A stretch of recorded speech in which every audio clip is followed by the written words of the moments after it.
Alors voilà, bienvenue à tous sur la route avec Jésus, que Dieu vous bénisse. Donc voilà, donc c'est parti pour de nouvelles aventures avec le Seigneur. Donc je vais voir comment ça va se passer. Si plus tard j'ai quelque chose à partager, ben on verra. Je me laisse guider donc à l'aventure avec le Seigneur. La foi, mes amis, la foi.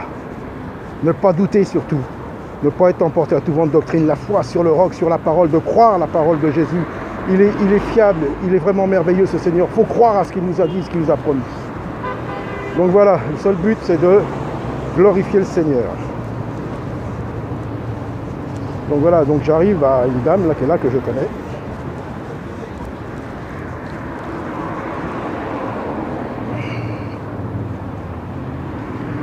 Bonjour, ça va bien?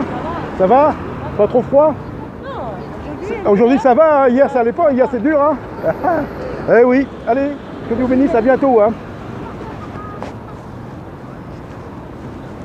Voilà, donc une dame, d'habitude elles sont deux, des prostituées des pays de l'Est, qui ne parlent pas beaucoup français, donc je passe à chaque fois un petit mot aimable, hein. Je participe pas à ce qu'elles font, mais je sème. Donc voilà, donc je vais continuer, puis s'il y a quelque chose plus tard, eh ben je reprendrai. Si quelque chose à partager, ben ça sera avec plaisir. J'aurais besoin de juste des euros pour faire manger, s'il vous plaît. Ah. Bon, je vais voir, c'est de la part du Seigneur toujours, hein. Je vais voir si j'ai, c'est-à-dire que j'ai, mais des fois je peux pas donner. C'est ça, hein, des fois que je... Ah d'accord. Ben, je sais pas si j'ai deux, mais c'est ça. Oui. C'est de la part du Seigneur Jésus, hein, voilà. Merci beaucoup, que Dieu vous bénisse. Un pain au chocolat, non? Hein? Ouais, aussi. Ah bah voilà. Vous avez vu le froid qu'il fait? Ah, ça y est, c'est l'hiver, hein. Ouais. Ah bah non, c'est maintenant. Ça va, c'est pas trop dur? Ah, un petit peu, mais bon. Ouais, il faut, hein. Utilisez bien les sous, hein. Oui, oui, ah, oui. D'accord. Allez, bon courage, merci que Dieu vous beaucoup. bénisse. Que Dieu vous bénisse aussi. Merci.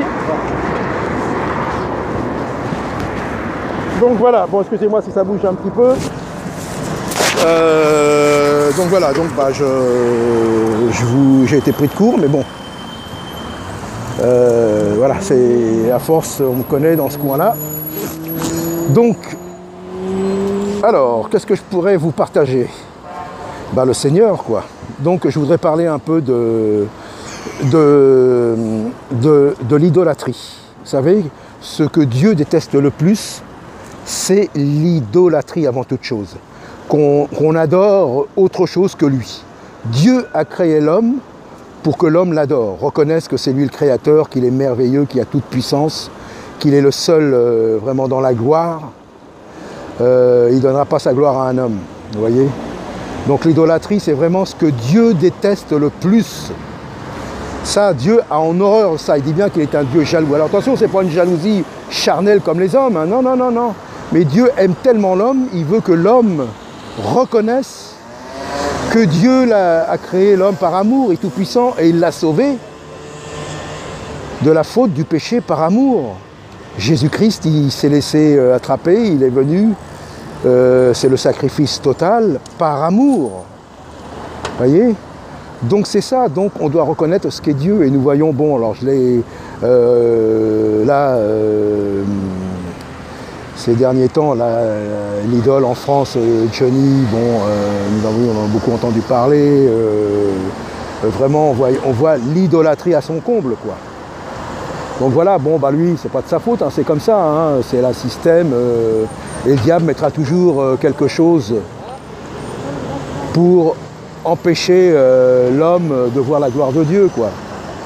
Donc voilà, moi j'étais un fervent admirateur de Johnny, hein, je le dis, hein. Après j'ai rencontré le Seigneur, donc voilà, donc je ne vais pas juger, hein, les gens ne connaissent pas Dieu, les gens sont aveuglés. Et l'homme dit bien, ouais, moi j'ai pas besoin de Dieu, j'ai pas besoin de ceci, j'ai pas besoin de cela, moi je m'en moque de Dieu, je peux vivre sans Dieu. Mais non, vous ne verrez aucun homme qui vit sans Dieu.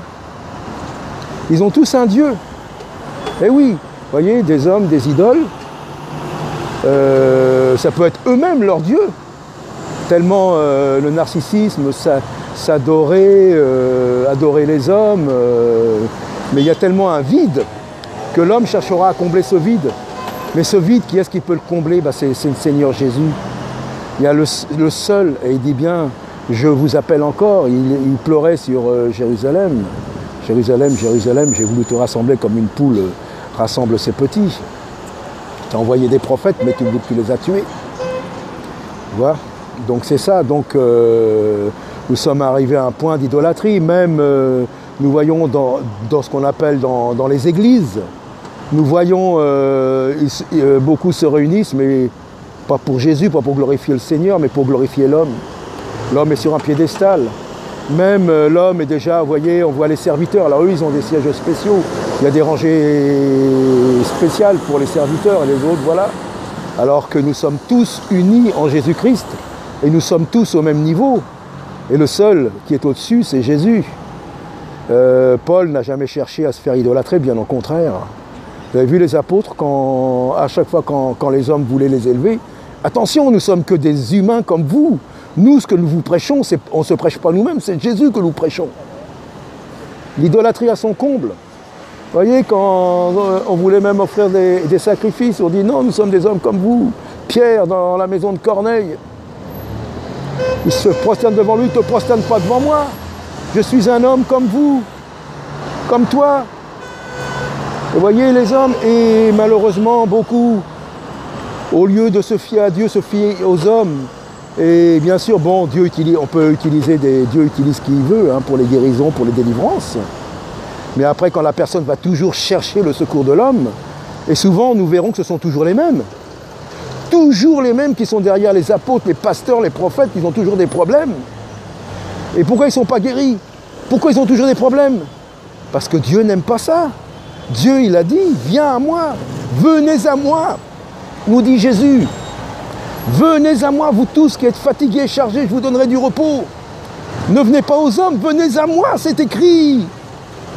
C'est écrit, je ne comprends pas comment il y en a, ils sont tellement aveuglés.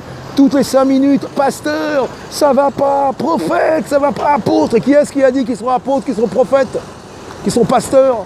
Qui est-ce qui l'a dit? Est-ce que c'est Dieu qui l'a dit? Et nous voyons toujours les mêmes, des problèmes.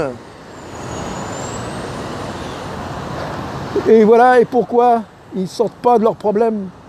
Parce qu'ils se confient dans les hommes et ça devient de l'idolâtrie. Et Dieu déteste l'idolâtrie. Donc voilà, c'est ce que je voulais vous partager dans la simplicité. Ça n'engage que moi. Ça n'engage que moi, mais voilà, c'est la réalité, quoi. Ne nous fions pas aux hommes, le dit bien. Même si Dieu utilise quelqu'un puissamment un jour, le lendemain, est-ce qu'il sera encore dans la vérité, cet homme-là? Combien d'hommes sont tombés? Pourquoi? Parce que les hommes, les soi-disant chrétiens, les ont mis sur un piédestal. Et hop, ils sont tombés.